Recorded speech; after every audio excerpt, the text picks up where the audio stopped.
আমাদের কোমরকে সোজা করে, আমাদের পায়ের মাটিকে শক্ত করে। চিল্লায় বলেন ঠিক কিনা?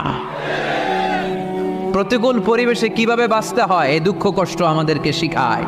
এজন্য মুমিন বান্দার বৈশিষ্ট্য হচ্ছে দুঃখ কষ্ট বেদনা জ্বালা এগুলোতে সে আপসেট হয় না, সে হাল ছেড়ে দেয় না, সে ভরসা রাখে একজনের উপর। চিল্লায় বলতে হবে তিনি কে? কারণ মুমিন জানে রাত্রি যত গভীর হয় অন্ধকার তমানিসা ভেদ করে সুবহে সাদিক হয়। মুমিন জানে গর্ভবতী নারীর পেটের ব্যথা যেই দিন বাড়তে থাকে ওই দিনই নতুন মেহমান আগমনের সময় ঘনাতে থাকে।